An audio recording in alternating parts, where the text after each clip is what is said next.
The Trump administration said the move constituted its response to the Kremlin's unwarranted and detrimental decision to force the U.S. to cut its diplomatic staff in Russia.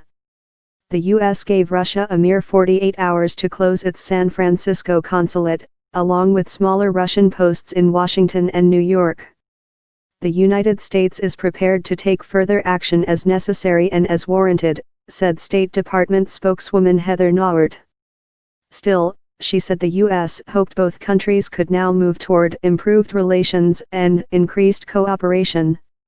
Russia said it regretted the order and pointed the finger at the U.S. for starting the escalation of tensions between the nuclear-armed powers. It wasn't immediately clear whether the Kremlin would return the volley by retaliating for the U.S. retaliation. The Russian Foreign Ministry said Moscow was studying the decision to determine its response. U.S. ties to Russia have soured in recent years over deep disagreements about Ukraine, Syria, and Russian hacking. To the surprise of those who anticipated that President Donald Trump's election would reverse that trend, the feud has only worsened this year, even as investigators continue probing whether Trump's campaign colluded with Moscow's efforts to help him get elected. In addition to its consulate, the Russians by Saturday must close an official residence in San Francisco.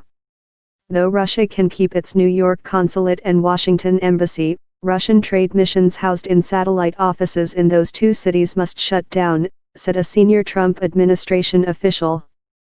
The official briefed reporters on a conference call on condition of anonymity.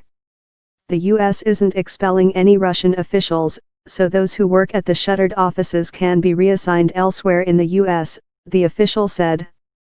One of the buildings is believed to be leased, but Russia will maintain ownership over the others, the official said, adding that it would be up to Moscow to determine whether to sell them or otherwise dispose of them. The forced closures were the latest in an intensifying exchange of diplomatic broadsides with origins in Washington's opposition to Russia's actions in Ukraine and its interference in the 2016 presidential election. In December, former President Barack Obama kicked out dozens of Russian officials in the U.S., shuttered Russian recreational compounds in New York and Maryland, and sanctioned Russian individuals and entities. Russian President Vladimir Putin held off on any retaliation, and the next month, Trump took office, having campaigned on hopes of improving ties. But earlier this month, Trump begrudgingly signed into law stepped-up sanctions on Russia that Congress passed in an attempt to prevent Trump from easing up on Moscow. The Kremlin quickly retaliated, announcing the U.S. must cut its own embassy and consulate staff down to 455. Although Russia said 755 personnel would have to go to reach that number, Washington never confirmed how many diplomatic staff it had in Russia at the time. As of Thursday, the U.S. has complied with the order to reduce to 455, officials said.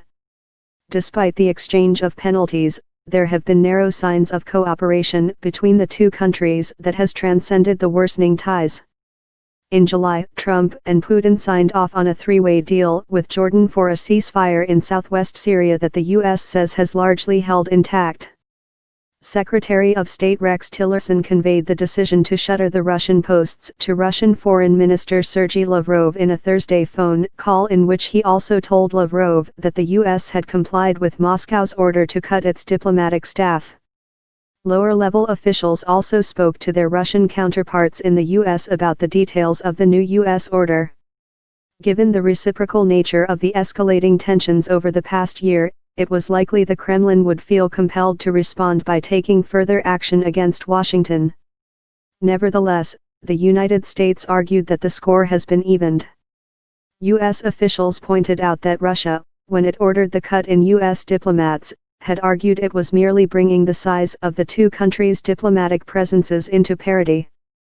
Both countries now maintain 3 consulates on each other's territory and ostensibly have similar numbers of diplomats posted, though such numbers are difficult to independently verify.